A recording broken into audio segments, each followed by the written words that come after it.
Oi pessoal, aqui é o professor Júlio e esse vai ser mais um vídeo de ciências.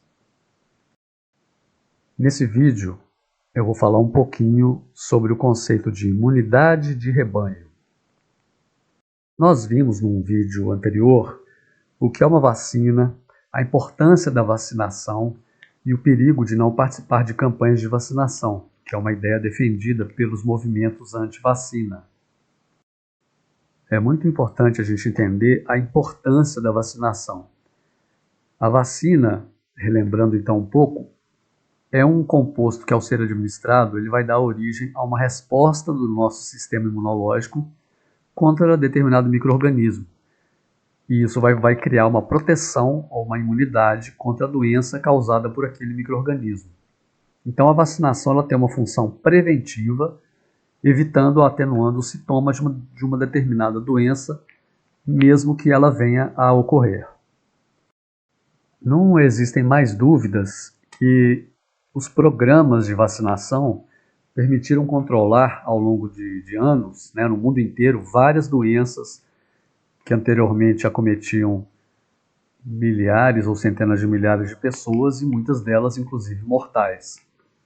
A tabela abaixo aqui traz um exemplo bastante claro disso, mostrando somente um exemplo, um caso, que foi um Programa Nacional de Vacinação desenvolvido em Portugal entre 1956 e 1965, contra 3 doenças que eram muito comuns anteriormente nesse país, anteriormente a esse programa, que são a poliomielite, a coqueluche e a difteria.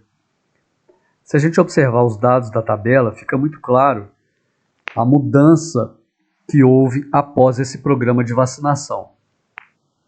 Então, a gente observando a tabela aqui, os casos de poliomielite antes do Programa Nacional de Vacinação em Portugal, 2.723 casos, com 360 mortes. Após o programa de vacinação, 0 casos e 0 mortes. A coqueluche, 14.429 casos, com 873 mortes. E depois do programa de vacinação, 279 casos e 0 mortes. E por fim a difteria. Antes do programa de vacinação, 19.100 casos, com 1.457 mortes, e após o programa de vacinação, 0 casos e 0 mortes. Portanto, é a vacinação de uma elevada percentagem da população, ou uma alta taxa de cobertura vacinal, é que vai produzir a tão falada atualmente imunidade de rebanho.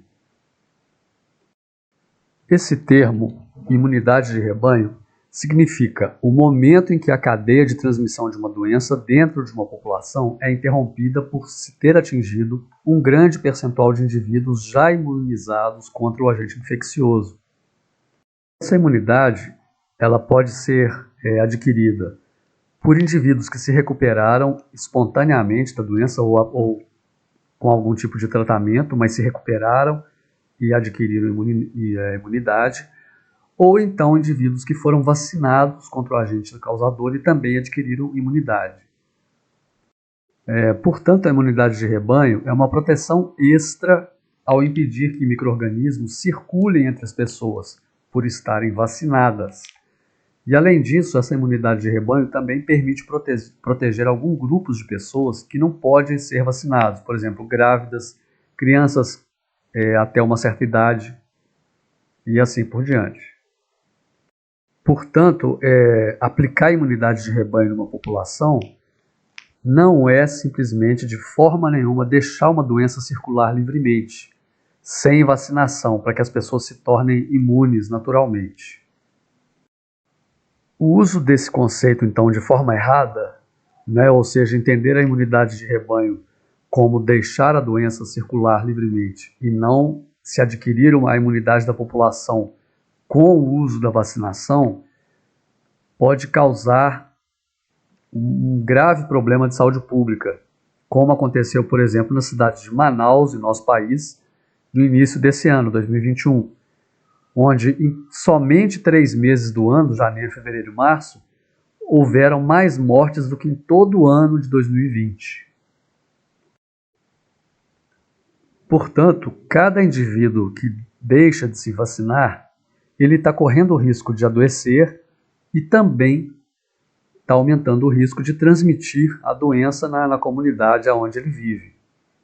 Então, para finalizar, a vacinação é um ato de proteção e ela é um direito, mas mais do que isso, ela é até um dever fundamental para cada um de nós e para a nossa sociedade como um todo. Então é isso, pessoal, e até o nosso próximo vídeo. Um abraço.